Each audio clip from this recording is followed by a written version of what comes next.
What is up? It's Dakota Layden here from Destination Fear, and you are listening to the Paranormal Zone.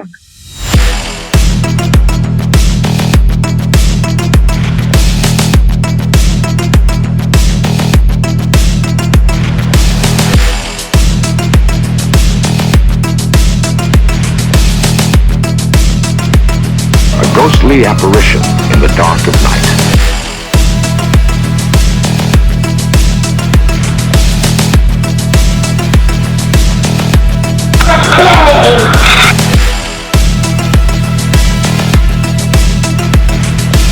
Human sacrifice, dogs and cats living together, mass hysteria.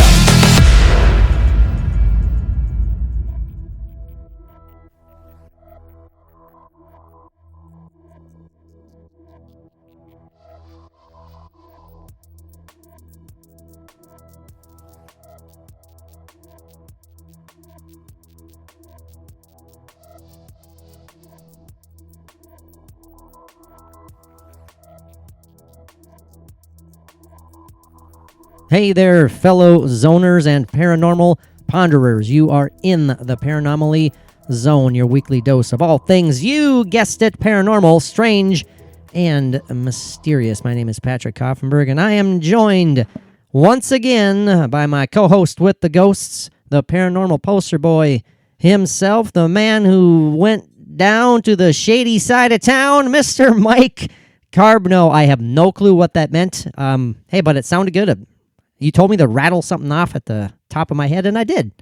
The shady part of town. Yeah, the man who went down to the shady side of town. That is you. Maybe I live in the shady side of town. I don't know. Is there a shady side of Enderland? Silence. Boy, maybe. God. Yeah, come to think of it, I don't want to talk about it. Oh, my gosh. There's a seedy, shady side of Enderland that Mike is... I was going to say, is it my neighborhood? I don't think so. I don't live in a bad neighborhood, do I? I don't think so, but you seemed befuddled now. Maybe perhaps there is a portion that Mike steers clear of after a certain time of the evening. It's like, don't go down that road. Yeah, no, I don't like going down by the river. Oh, well. Because there's a van that's parked down there, and there's this big guy that lives there, and he starts screaming out.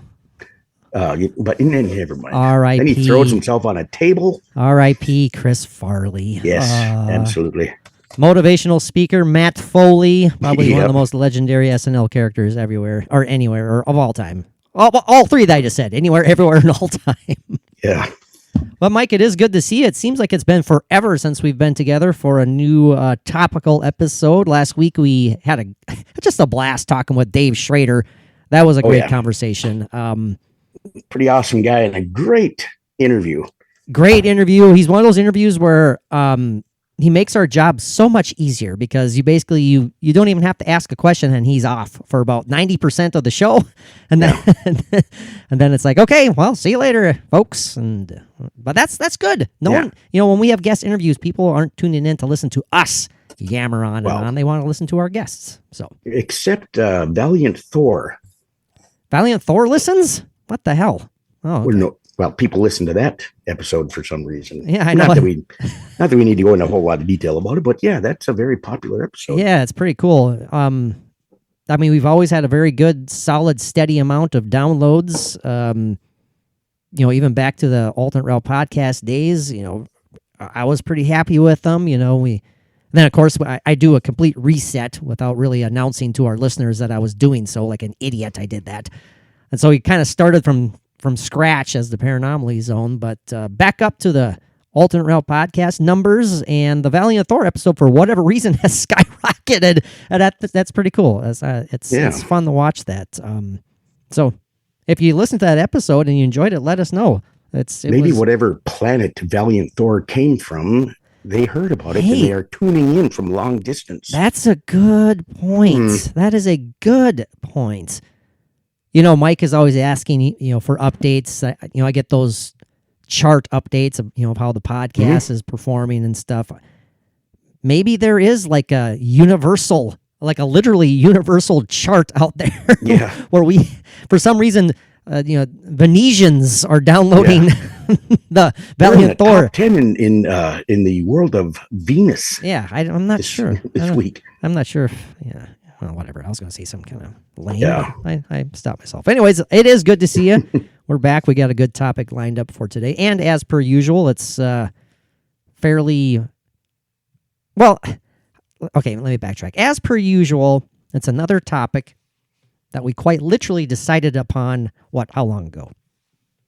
Hour and a half? 2 hours? About an hour and a half, I would say.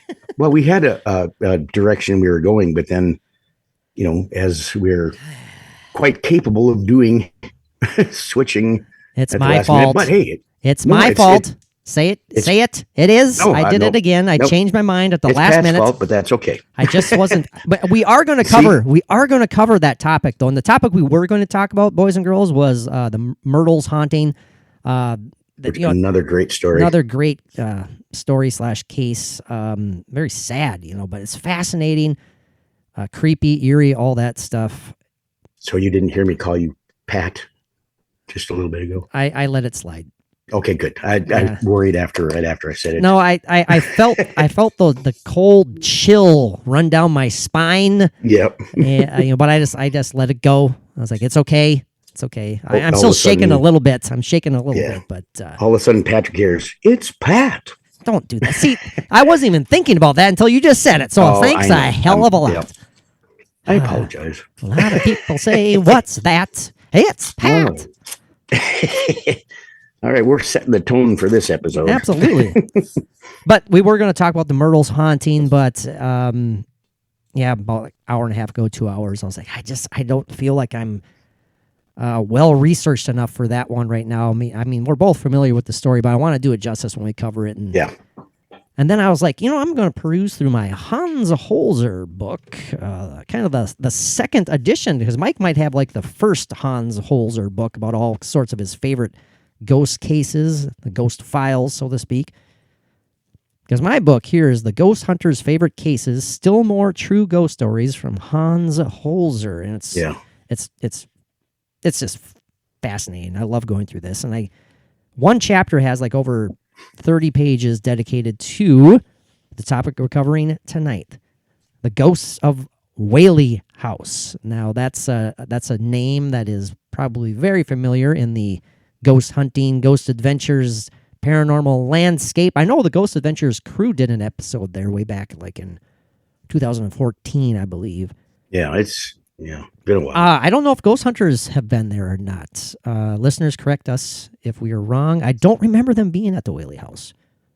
But regardless, it's a fascinating, absolutely fascinating topic. And it's going to be kind of a different approach. We'll give you a quick rundown of like the history and what went down at the Whaley House and why a lot of people believe it to be haunted. It's a haunted tour nowadays, I believe, isn't it, Mike? Out in San Diego, it is. You can. I'm not sure what the costs are. They're a good tour through there during the day, and then you can also book it for a night tour. But I'm not sure if it's something that you can go in like we did the Sally House, or if they have staff there or what. But how do you feel about haunted tours in general? I mean, just be honest. How do you feel about haunted tours in general? I have my thoughts, but I want to hear yours first. I think it's good because, it gives a lot of people a chance to go in and see these places that are purportedly to be haunted, and they might have a chance to catch something that they might not otherwise have a chance to. I think it's a good opportunity for people that can go check things like that out. Someone who is, just interested in the paranormal and not necessarily someone who spends good quality time investigating the paranormal. Right. Well, go ahead. No, you're fine. Just go. No, it's good for the, checking out that, or being able to try and check that out. Or I didn't mean to sound condescending. I'm worried that I sound condescending. No, not at all. Like paranormal or the history, or, there's a lot of things that would interest many people there. No, and I get that point. I guess I do have kind of I was going to say sullen take, but that doesn't make any sense. Kind of a negative take on it. I don't like the idea of gathering together with a bunch of other folks and being taken on a guided tour of, Right. okay, pull out your, your digital recorders and, this, you might pick up. I mean, they might, you very well could, but there's this, I don't know. I don't mean to be negative. That's just my feeling. I would much rather be there by myself or with another investigator, and then that's it. Yeah, there's no comparison between the two, definitely, but people do experience things on those tours. I've read stories where people have been scratched, hair pulled, grabbed, whatever.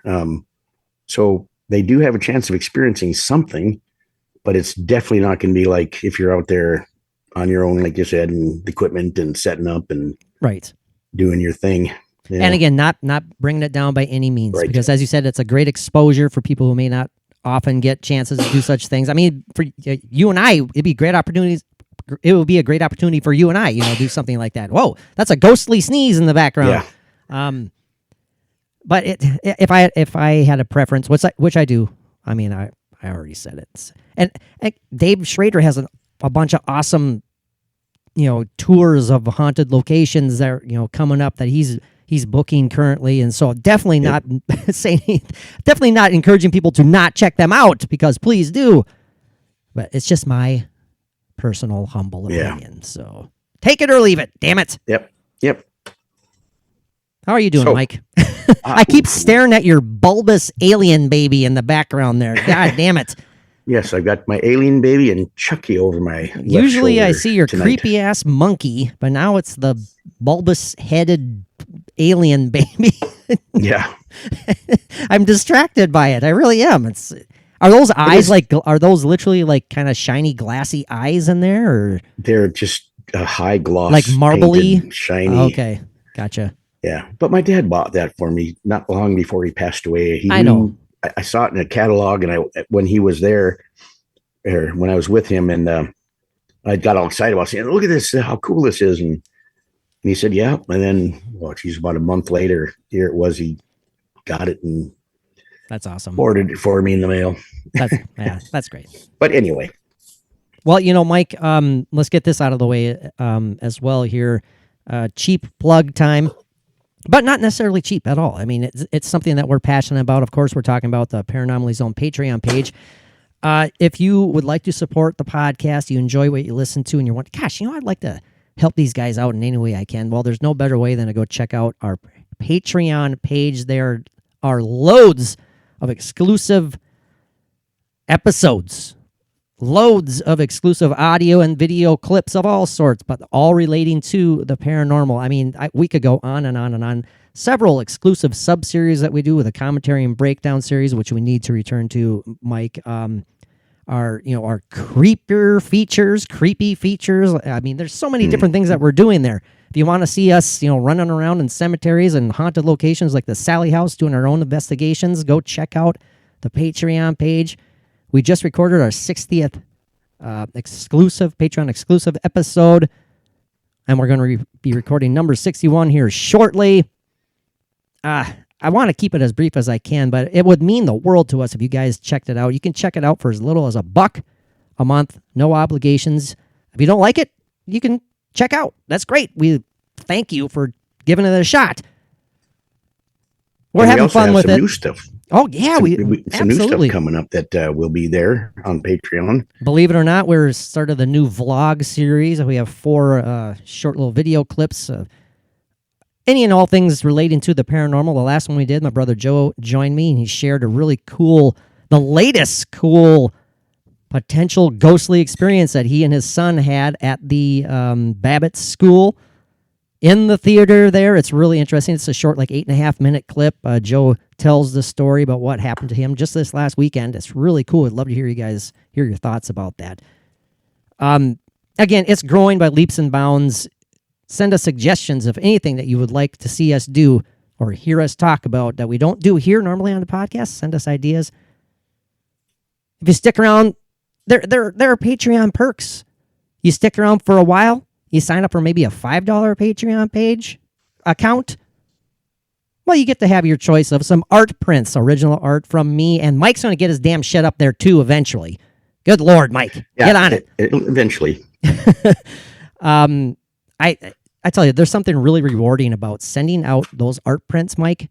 I mean, I'm not tooting my own horn here at all, but knowing that people are not only listening to the podcast, but they are enjoying it so much that they sign up for Patreon, and I am more than happy to send them some art.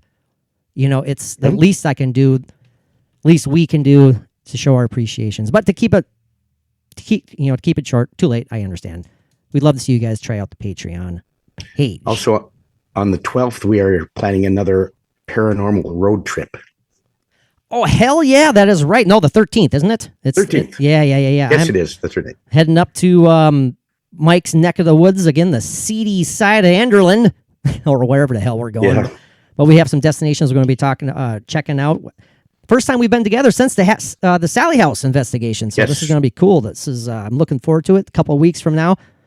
I was going to go up there just this next Saturday, but for some reason, the Enderlin Inn is booked until May 13th. What the hell's going on in Enderlin? Weird.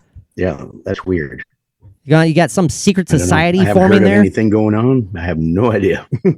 I haven't seen the town fill up with people or nothing.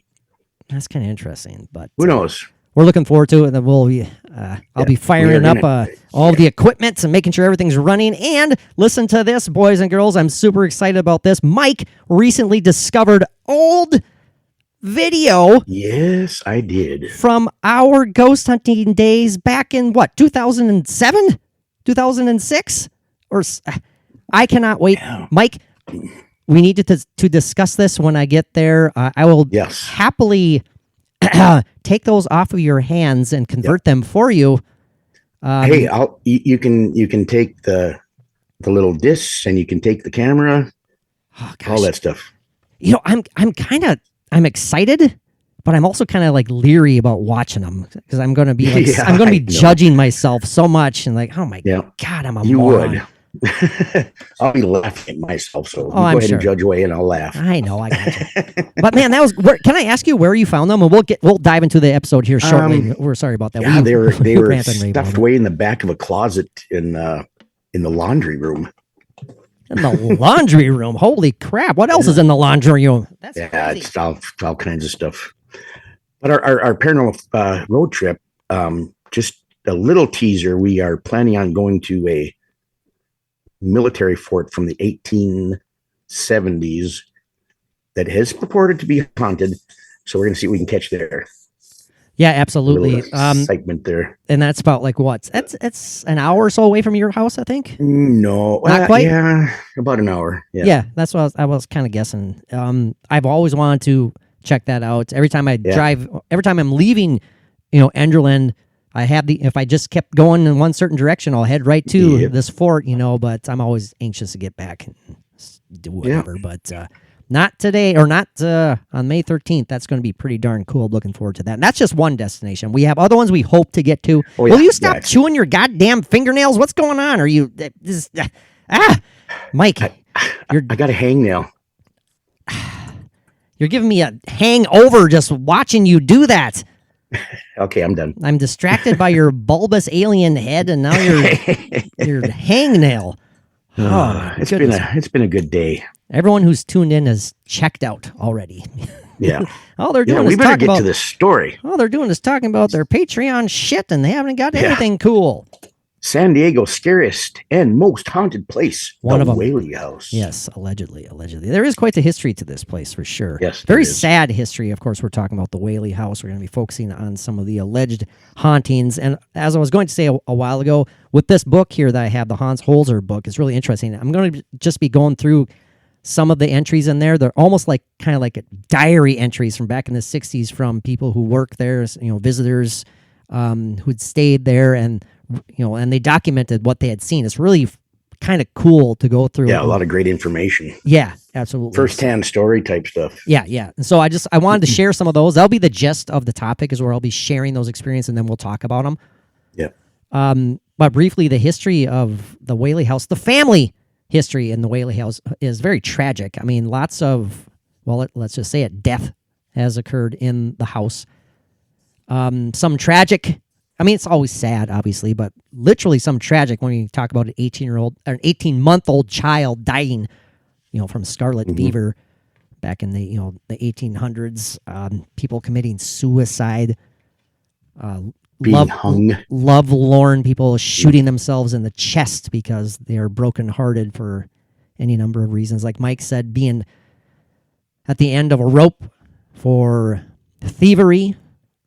What was his name? James Robinson, Yankee Jim. I think it's Yankee Jim Robinson. James Robinson, Yankee Jim, I believe. Yankee Jim. Yeah, I was going to say Jungle Jim, but that didn't seem right. No, that would be kind of cool, though. Yeah. My name is Jungle Jim Robinson. Yeah, the story behind by Yankee Jim is that he was a thief. He was this was before the Whaley House was built, but he was caught stealing a boat on that property. And for whatever reason, I guess the punishment was death by hanging. So there you go. Yeah. A lot of people claim to have seen what they believe to be the spirit of Yankee Jim, a very cantankerous, angry man. Some people actually have went as far as calling his spirit a poltergeist. Apparently, it's very active, very physically active. So that's another thing that's kind of a head scratcher. Do you think of a poltergeist as being possibly the ghost of someone who's passed on, or is a poltergeist a totally different form of energy? That's another discussion. It is. It is. Absolutely, it is. Something to ponder for sure. But as we said, if he was kind of a cranky, cantankerous thief, why wouldn't he be a cranky, cantankerous spirit in the afterlife? Maybe he was just falsely accused of thievery, and they just wanted to hang the guy. Right. I mean, let's face it. There was, a lot of people were very quick to judge, and in the most lethal way back in the day. It's like, I don't agree with you. Death, sir. Death to you. Yeah, not good. Oh. Well, the Whaley House is located in Old Town, San Diego, and by Old Town, what that means is that's essentially it's a historical park. There's a area in San Diego that is kind of a historical preservation, where older buildings, they're obviously being preserved for historical purposes. And I think that's kind of a cool idea. So Old Town, San Diego, the location of the Whaley House, built in 1857.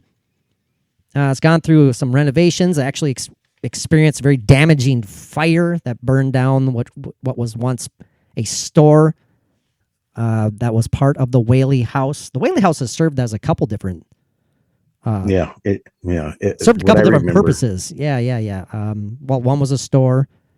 Help me out here, Mike. I'm drawing a blank what the other businesses I'm trying to were. think here. We'll find it. See, this is how prepared we are. Oh, we'll get to it. We'll remember. We'll remember. It's the oldest brick structure in Southern California. Did you know that? Wait, no, it's it's mid-19th century Greek revival. A gorgeous house with a red brick facade. See, I can't read it. Green window panes and white detailing. Well, it's definitely it's a beautiful building. House. It was considered a mansion back in the day. I mean, it's still large, but it's one of those classic structures that you look at and you say, I want to go in there. I want to walk around. I want to. It opened as a museum in 1960, actually. It's been a museum for a while. Yeah. Yeah, it was, the house itself it encompassed or incorporated the Whaley's General Store, and that was the part that burned down. So, I mean, there's physical history there's emotional history, there's violent history, there's tragic history. It seems like it's something that is just built for hauntings. Yeah. You know what I mean? For lack of a better term, it just seems to, be bubbling to the surface. The paranormal is just like, okay, perfect locale, let's get to work. Yeah. I'm sure every once in a while they'd have a nice Christmas, but usually probably not. They have some happy memories that it wasn't the walls there. Yeah, it wasn't like 170 years of pure, fire and agony. It's a hell house with bloody walls and it's tools and instruments of death and destruction. Okay, calm down, torture. Zach Baggins. Just chill out a little bit there. No, we love Zach. So we love all people Yes. who work in the paranormal field. We tease because we love. Or not. Well, Paranormal or not. right, exactly. I thought you were saying we love them all or not. I thought that's what you were saying. Exactly. No. And yes, we do love them all because we want the opportunity to talk with them all on the podcast. So Yes, every one of them. So at the same time. So we, Mike, keep your true feelings to yourself, okay? Okay. Now, the original owner was Mr. Thomas Whaley, and he had moved from New York out to San Diego, out to California during the height of the gold rush back in 1849. And he's the patriarch of this whole, not only the family, but the story. And when we get to the sad, tragic part of the story, it involves his children, more or less. Yeah. Like I said, we're going to keep this very, very, very, very, very brief here. Those who have died in the house included daughter Corinne Lillian Whaley, daughter Anna Amelia Whaley, son George Whaley, son Francis Whaley, daughter Violet Whaley, son Thomas Jr. Now, let me correct myself. Not all of them died in the house. Thomas Jr., 18 months old, unfortunately, one of the tragic deaths. Violet sadly committed suicide when a marriage started off quite sour. I believe the night after their wedding, it was revealed that her new husband finally confessed to her that he was not exactly a very faithful man. Lots of other ladies on the side. Scandal of brewing. She couldn't help. She couldn't take it. He left. She felt had, and she couldn't take it. He probably hung out at places of ill repute. More likely than not. Well. Yeah, more likely than not. It's just something that you can, as family people ourselves, Mike, family men, Mm-hmm.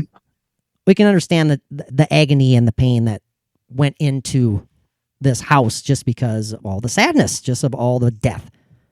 And you and I have kind of talked about,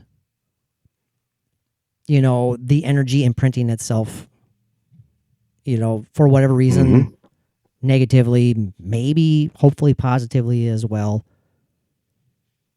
But emotions being able to do that. Exactly. Just an totally overwhelming sadness could just soaks into the walls. Yeah, absolutely. Into the atmosphere, into the air you're breathing in there. It's just, saturated. Good use of the word saturated, by the way. Yeah, I usually use that in a not so complimentary way, so I was happy to use it in a good way. Oh, good. I use it in interchange with the word moist. Oh.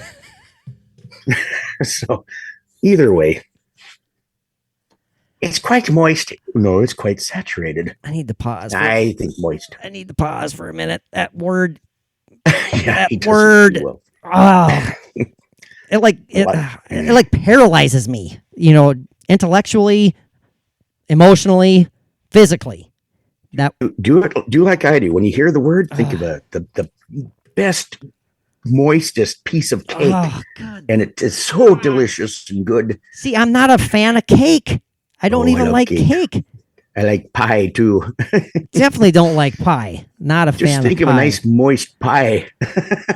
Oh my God. Okay, so the Whaley House we need to talk about. Oh, strawberry rhubarb. You know what? I don't know what bothers me more, that word or styrofoam. Styrofoam. I cannot. I'm getting the willies just thinking of the creaky, crinkly sound of styrofoam and just. I thought it was me saying moist pie that you didn't deal with. That too. That too. Yeah, but I do know that sound, that styrofoam. If you take a chunk and break it in half and rub them together, that's not good. That's the squeakiest, crappiest noise. God damn it! Oh, as a fan, as a kid, I would be so excited for Christmas when I get like a like a new G.I. Joe vehicle. You know, I was so excited to tear it open, you know, but they were all stuffed inside styrofoam protective cases, and I'd have to break through the styrofoam to get to the toy. Yeah. You know, the G.I. Joe that I had when I was a kid, you know, the Jeeps that they had for them, the vehicles, if I had that Jeep right now, even with my G.I. Joe sitting in it like he's driving, I could fit every one of your little tiny 2-inch G.I. Joes Hell yeah. Hell yeah. Those are way better. The articulated arms, a hell of a lot more fun. Hey, the old original G.I. Joes were so articulated it hurt when you played with them. It was crazy. Anyway, go ahead. Well, as we said, that was a very, very, very brief rundown. We needed to give it to you, though, just to give you a little background. It's time to kind of whip out the book. Get your mind out of the gutter there. I wasn't whipping anything else out. The from the Holzer files that we enjoy in these books that we have. Right. Plethora of information. Well, like right here, it is, you know, it's broken down in its separate chunks here, separate sections, and this one is labeled by persons employed at Whaley House. And now this is where the section begins, where these are all written down, documented experiences. Right. And so literally half an hour into the episode, we're finally getting into it. Well, this part, that is. So this first entry is from April 1960. Written down at 10 a.m. and is written as followed. By myself, June A. Redding. 3447 Kite Street. Sound of footsteps in the upstairs. Goes on, this sound of someone walking across the floor I first heard in the morning, a week before the museum opened to the public. Because as you said, the museum opened... 1960. County workmen were still painting some shelving in the hall, and during this week often arrived before I did, so it was not unusual to find them already at work when I arrived. This morning, however, I was planning to furnish the downstairs rooms, and so hurried in and down the hall to open the back door, awaiting the arrival of the trucks with the furnishings. 2 men followed me down the hill. They were going to help with the furniture arrangement. As I reached up to unbolt the back door, I heard the sound of what seemed to be someone walking across the bedroom floor. I paid no attention, thinking it was one of the workmen. But the men, who heard the sounds at the same time I did, insisted I go upstairs and find out who was in the house. So, calling out, I started to mount the stairs. Halfway up, I could see no lights. You said mount. Mount. I know. I wanted to say something about mount as well. Yeah, we're just making a list here of words. That's a Johnny Carson joke. That's a Johnny Carson Karnak the Magnificent joke. He'd hold the envelope up to his head, and he'd surmise what was written, and then rip it open and read it. So he'd hold the envelope up, and he'd say, "Mount Baldy." And then Ed McMahon would go, "Mount Baldy." Rip it open, read it. What Don Rickles' wife is going to do on their wedding night. Yeah, that's right. Do our listeners know who Don Rickles was? I'm sure they do. I'm sure. The smart ones do. Remember what happened last time when you said, I know. The moment I said that, I was like, oh, shit. I did it again. You shall be corrected. So calling out, I started to mount the stairs. Halfway up, I could see no lights and that the outside shutters to the windows were still closed. Now, not all these are long, so don't worry. Don't freak out, everybody. Right. This first one is a little longer. I made some comment to the men who had followed me and turned around to descend the stairs. One of the men joked with me about the spirits coming in to look things over, and we promptly forgot the matter. However, the sound of walking continued. And for the next 6 months, I found myself going upstairs to see if someone was actually upstairs.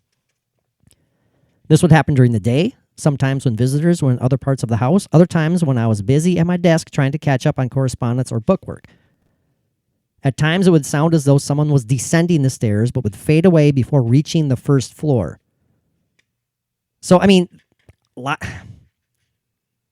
obviously a lot of activity upstairs. Something is... how do you want to describe it? Is this perhaps a residual that's going on? The same sounding footsteps, both descending and ascending, but they, occurs at all times of the day. Is something kind of active up there, or is that something that's just, well, again, the word residual? Well, could it, I mean, that's something I haven't thought a lot about it. Can a residual be at any time over and over? Oh, Mike froze up a little bit there. So I'll time frame of. Oh, froze up again. Hey, Mike, I'm talking over you because you have frozen. Okay, yeah. You are back. So I'm sorry, you froze up literally right when I asked you the question. So begin. And you froze again. This is wonderful. This is so great. Okay, Mike, go ahead. You froze. Okay, now you're back. You're back. So what were you saying there? I'm sorry, you froze up again. So it's I get the wonderful notification that says you are mentally unstable. Oh no, your internet connection is unstable. So yeah, you want to give it a third shot here? What you were saying? I forgot. Oh. No. Wait. Okay. So residual. It is residual. Does it happen at a certain specific time during the day or night? It can be at any time. I think it can be a residual. I mean, just how much energy is there for that residual event to happen? I mean, if there's a lot of energy, it could be maybe just keep going and happen, quite often. Now, it's interesting, the latter portion of this same entry here, and we'll move on to others, obviously. She writes about in the fall of 1962, she was engaged in giving a talk to about 25 school children, 25 pupils, when she heard the sound of someone walking, again, the walking, which seemed to come from all the way from on top of the roof. It was so loud that one of the Spring-heeled Jack. Hey, good pull, good pull. It was so loud that one of the children actually interrupted her, asking what the noise was. She went outside to look up, down the street, up on the building, down the street, see if a workman from the county repairing the roof, but guess what? There was no one there. But the interesting part is that she says that residents of Old Town have been familiar with this sound and says that this noise has been evident for years. So that's kind of interesting. People outside the building are aware of this anomalous noise. I think it's residual. Now, this entry is from Saturday, December 14th, 1963, written at noon by Mrs. Grace Borquin. Address 2938 Beach Street. She writes that was sitting in the hall downstairs having lunch when she heard, again, walking sound in the upstairs. But then she followed that up January 10th. The next year, 1964, obviously it was the next year. She said she walked down the hall and looked up the staircase. On the upper landing, she saw an apparition. The figure of a man clad in a frock, coat, and pantaloons. The face turned away from her, so she could not make it out. Suddenly, it then faded away. Pantaloons. What a great word. Oof, pantaloons. I don't think I'd like to wear pantaloons. I was just going to ask you, have you ever worn pantaloons, Mike? No, it sounds like something you wear under a skirt or something. I was going to ask you, describe to our listeners what pantaloons are. I don't know, but I'm thinking that... they sound fun! Huh? Yeah. Especially moist pantaloons. Oh, for God's sakes, man. But anyway, so do you think this might be the Thomas Whaley that has created these residual or possibly residual footsteps? The 18-month-old who passed away? Thomas Whaley Jr., the 18-month-old who passed away, or Thomas Whaley I was Sr.? About the Thomas Whaley. Yeah, jeez. Thomas Whaley died in 1888, I believe, according to my professional notes here, after suffering from a long illness. I don't know. I mean, it could be anybody. It could be any of them. It could be all of them. Oh, absolutely. Yeah. It could be something something totally different. It could be something pretending to be them. I don't know. It could be a demon. It could be an elemental. It could be a poltergeist. Well, that word was mentioned earlier. Yeah. Now, this was an entry made by a Mr. Lawrence Riverroll. That's a cool name, Riverroll. Huh. Who resides then in Jefferson Street, Old Town. This entry was January 5th, 1963. And he writes, was alone in the house. No visitors present at the time. While seated at the desk in the front hale, heard sounds of music and singing, described as a woman's voice. The song was Home Again, and it lasted for about 30 seconds. Wow. That's actually a fairly good amount of time to be hearing that. When I hear stuff like that, too, I immediately think of, I probably overuse this. I immediately think of the time slip type stuff, or, the breaking through the veil where you're, I mean, obviously it's paranormal in nature, but are you listening to, for lack of a better term, the spirits, or are you more or less essentially time traveling and hearing what's going on at that particular time? Well, I think of that when I think of the phone ringing that I heard at one time in the kitchen. That's right, exactly. And it just, brought me back to the story that I heard about the lady that lived there and was on the phone and told that her son had died and she had a heart attack. But yeah. That's a great story. That's a great story, too. Yeah. An entry 2 days later by the same Lawrence Riverroll. And he writes down, January 7th, 1963, visitors in upstairs. Downstairs, he heard organ music, which seemed to come from the courtroom, where there is actually an organ. Walked into the room to see if someone was attempting to play it. The cover was on the organ, and the organ was closed. And he said no one was in the room. So there you go again. Swears that the organ was playing, enough so that he goes and checks it out, and the damn thing is covered up and closed. So is that some spirit manifestation playing the organ, or is that residual organ music? Oh God! Again, that's a great question. Maybe residual. I'm leaning towards a residual energy of some sort. Very well could be. Yeah. 2 more entries from the same man. He had a lot of experiences here. Holy cow! Over the course of almost a year, from January to September of 1964. This was January 19th.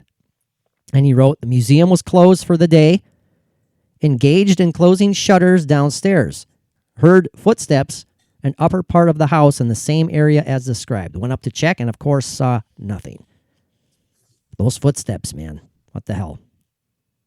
Now, his last entry here was, like I said, September 10th through the 12th in 1964 at dusk.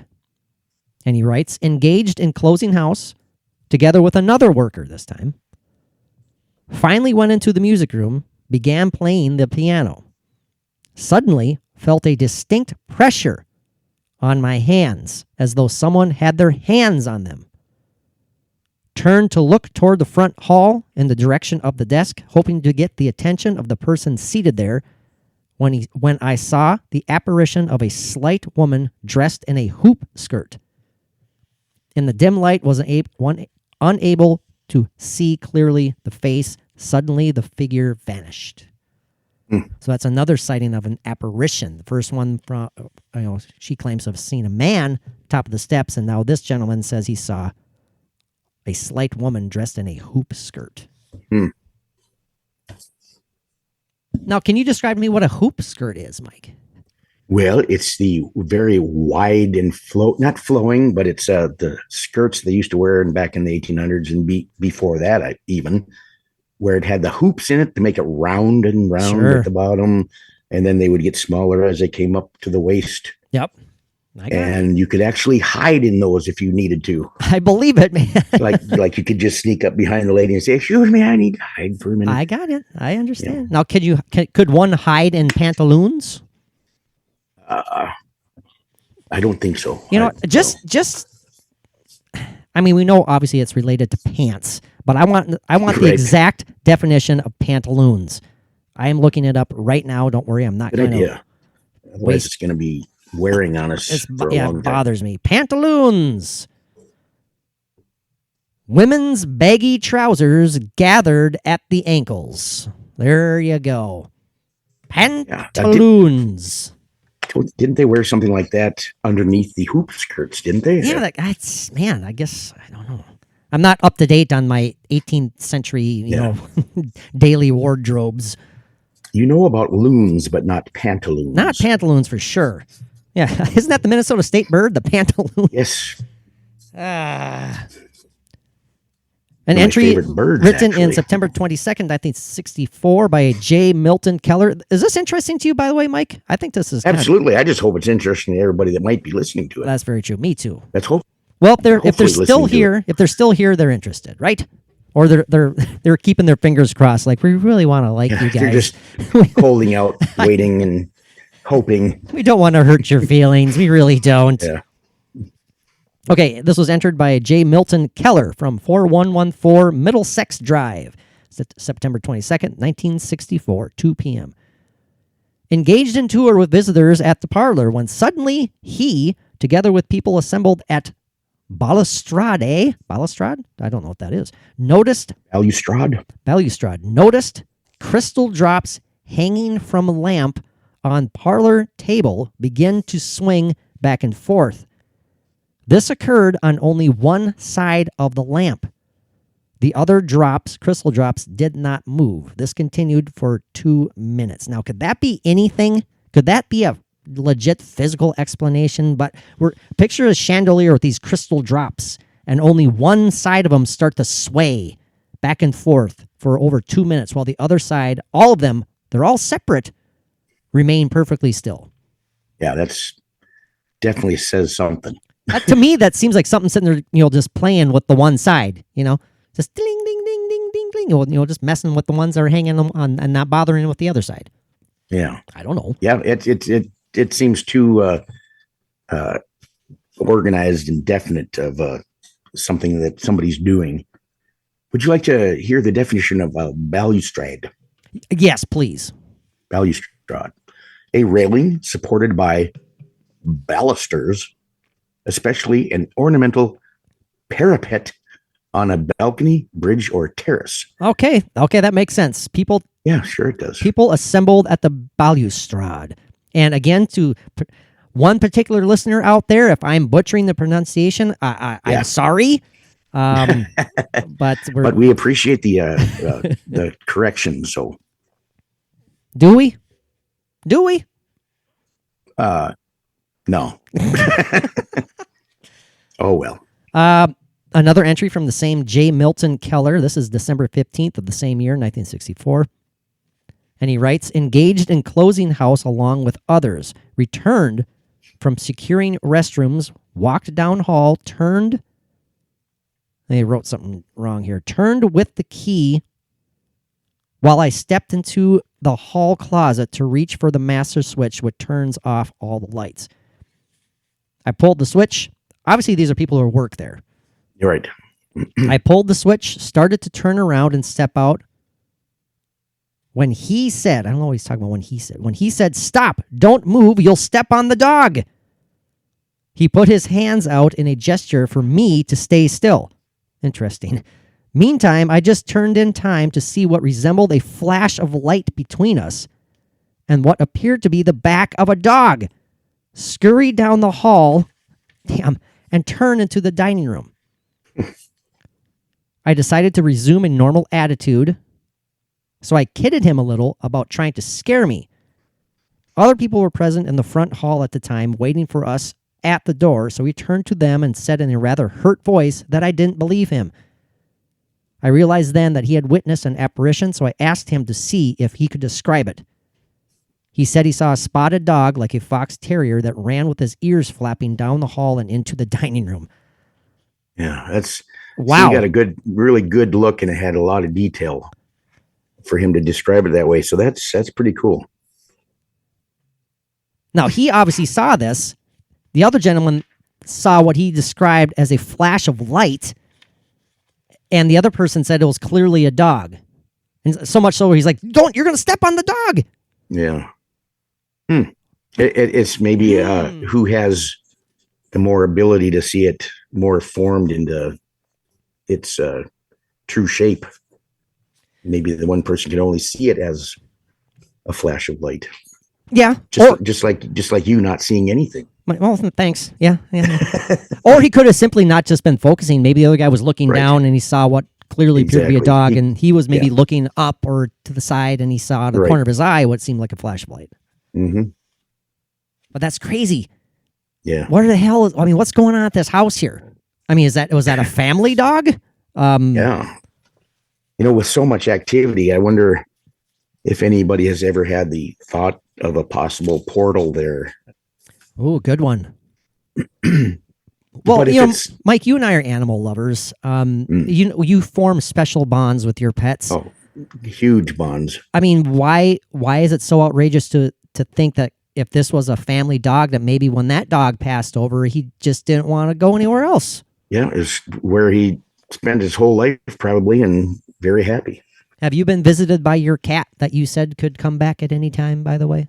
There have been times where I thought possibly, because and not that long ago either. Besides the cat that I see in the kitchen at times, I was in the living room one time, and not that long ago, like I said, and I saw a flash of what looked like could have been him and the colors that he was, but it wasn't there for long. It was just enough to, notice it, see it, and it was gone. Dang. But if that was any possibility of a ghost of a cat of him, that would have been it. So, and we continue. Several entries. This I'm realizing now that this J. Milton Keller, he must have been a tour director, because he's writing down all these experiences here, the ones I've been reading. That's why I was kind of confused. Okay. As to why I was reading, he was talking about.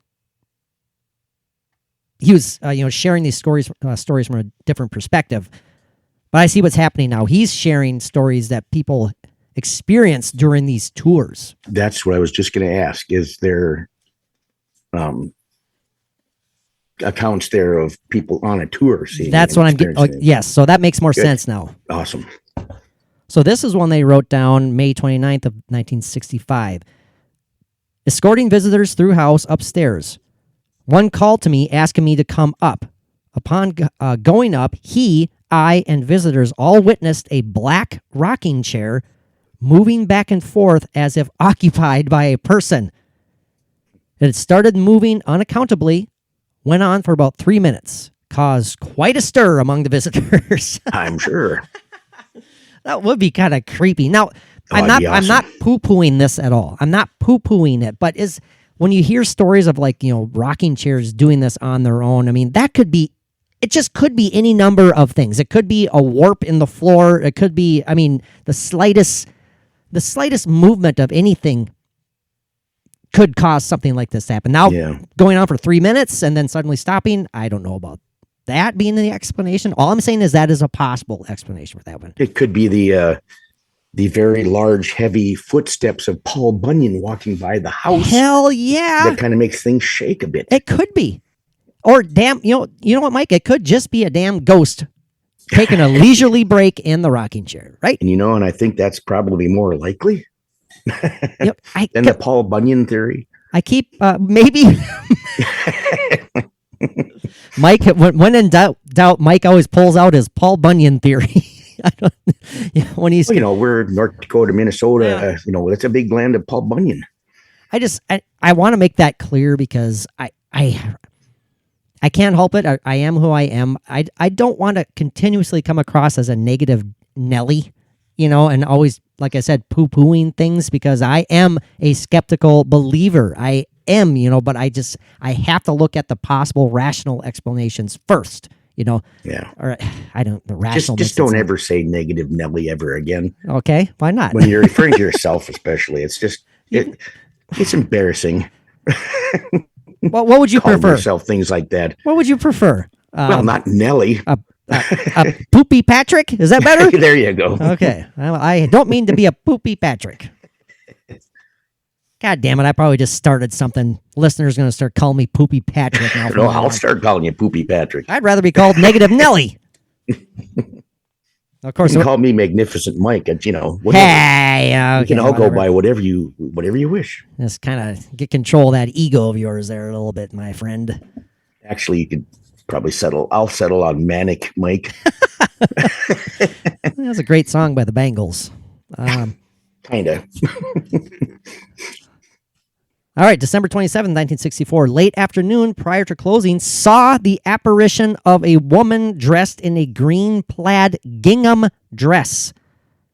She had long dark hair coiled up in a bun at the neck and was seated on the settee in the bedroom. Settee. The settee. Yeah, the settee. That's how my English grandmother used to call In it. the bedroom. It's really funny because I was listening to, and I knew that, Mike, because I was just listening to, for the 900th time, one of my Titanic audiobooks, and they're referring to Captain Stanley Lord, who was the captain of the California, which was a ship that was probably less than 10 miles away from the Titanic as it frickin' sank, by the way. Anyways, Captain Stanley Lord, while the Titanic was sinking, went to the the map room and decided to take a little nappy time on the settee. They said it over and over and over, the settee, and then I butcher it just tonight. And I was just, anyways. That's all right. So another full-bodied apparition. This one, long dark hair, dressed in a green plaid gingham dress. Now, what's a gingham dress? Well, you'll have to look it up. All right, you go ahead. I'll look that up. Yep. Whatever. But anyway, so what's interesting to me about this woman in the gingham dress and the hairstyle, this is from a whole different era, I think, from the hoop skirt ghost. So could this be somebody from like the 50s or something, or 40s, or who knows, Gingham dress. I gotta look that up here just so we know for sure. Gingham dress, lightweight, plain woven cotton cloth, typically checked in white and a bold color. So it looks. I don't know if Mike, you can see that. They kind of give a little. Nope, my phone's too bright there. No, it's very. It looks like a checkerboard. I definitely know what they're talking about. Yeah, so that's definitely not that particular design did. I should say that's definitely not something from the mid 1800s or. From that time period of when the house was occupied. I mean, at least the 1800s. I don't know. There's, did people live in there during the 40s, 50s? I can't remember what they said about that. But anyway, man, another entry from the same tour director here. This was from February 1965. This one's creepy. Engaged in giving another tour with visitors when two elderly ladies called and asked him to come upstairs and step over to the door of the nursery. These ladies, visitors, called his attention to the sound. Now get this. That was like the cry of a baby. Guessed to be about 18-month-old. 16. They guessed about a year and a half, about 16 months old. There you go. All three reported hearing this crying baby. Oh my God. I just got kind of the willies there when you think about that. So it went on long enough for these two ladies to hear it and witness it, and to call somebody up there, and for that third person to hear it. Hear it as well. Fantastic. I mean, when it comes to a paranormal experience, absolutely fantastic. But my God, it's also sad. It is. Well, yeah. Or is it? I don't know. I hate to think of it being like the painful wails of a 18-month-old child dying from scarlet fever. Maybe it's just, I guess residual again. Yeah. Possibly. Who knows? I don't know, but that's eerie. That Yeah. Anything that has to do with kids, like you and I have talked about many times, is yeah. is more difficult. That's why, Velisca is going to be extremely difficult. But The next month, March 24th, he, together with Mrs. Borquin, we wrote about her earlier, or talked about her, and his parents, Mr. and Mrs. Keller, engaged in touring with visitors, when for some reason his attention was directed to the foot of the staircase.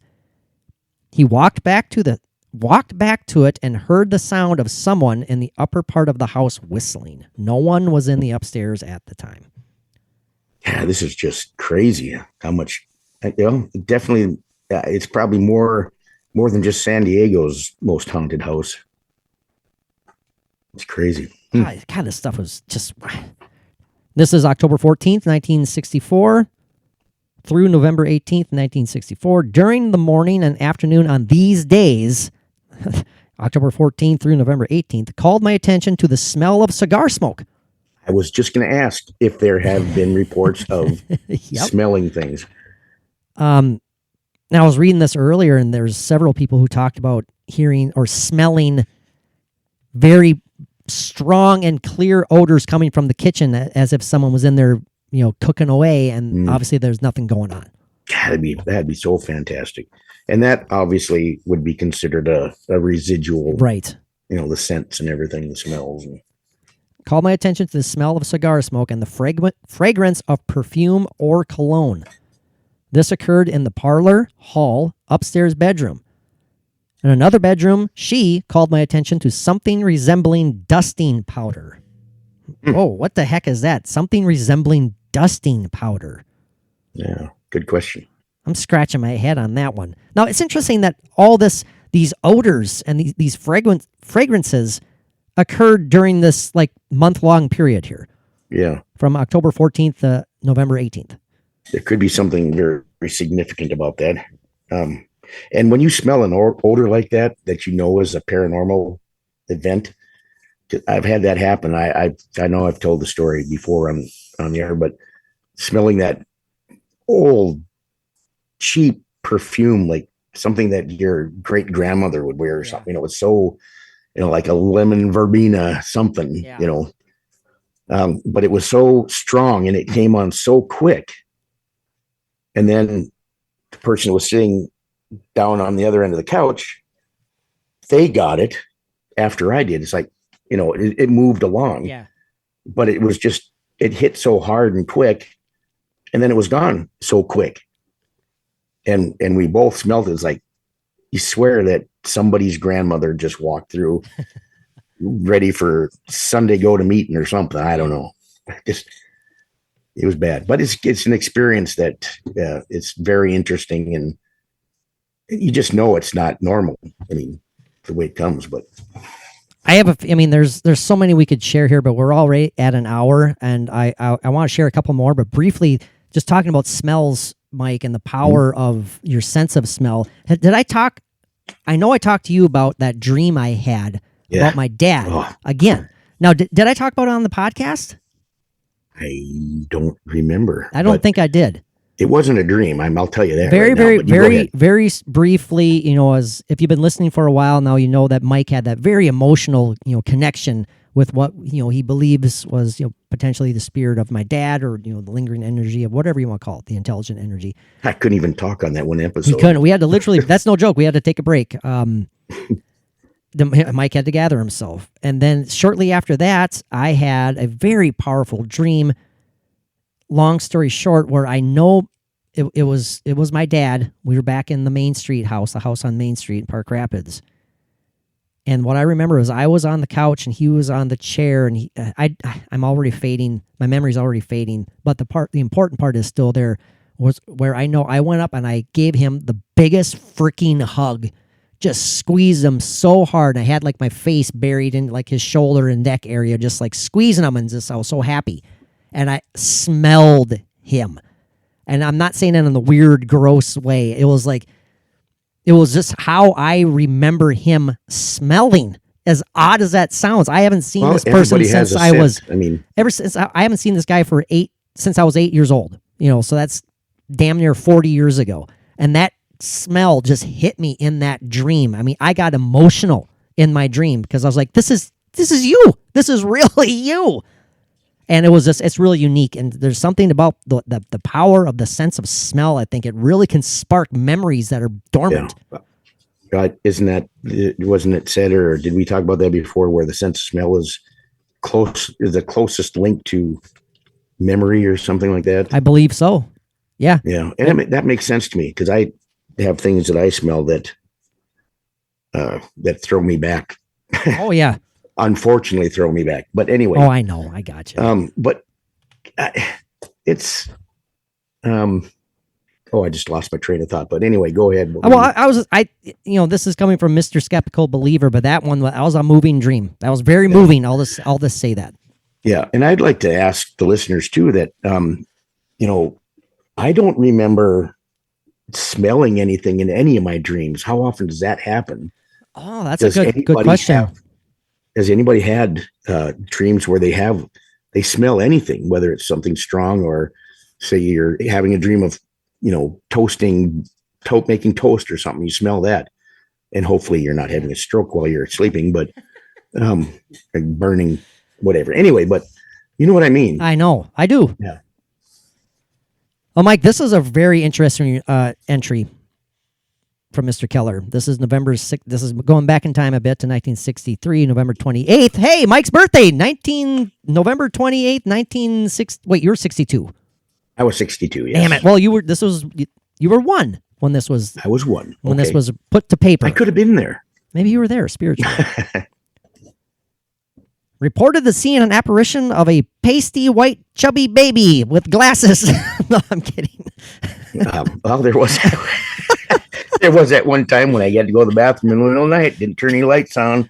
Mary came out of the bedroom. I didn't see her, but she saw me and screamed. Oh, God. All she saw was a white pasty something wearing underwear. I don't know. God, I wish I had the soundboard up right now. I wish I had the soundboard because I have that great clip of you. Pasty white ghosty. Yeah. Oh, that was so funny. In all sincerity here, reported seeing an apparition in the study.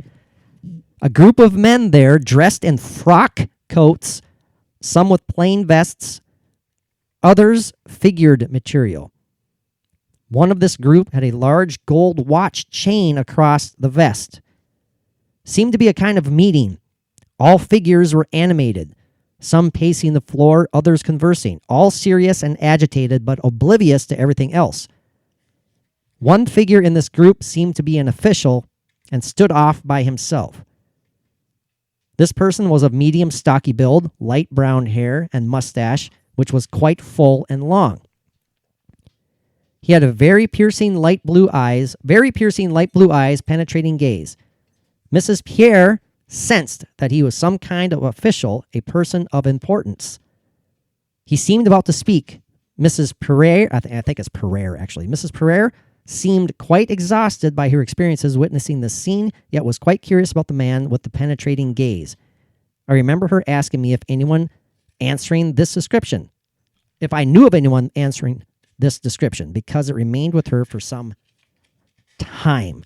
So that's, someone stood out from this group that just didn't seem to belong there to this gal here. The penetrating blue eyes that didn't fit the description of people who were known to be there. Right. That's interesting.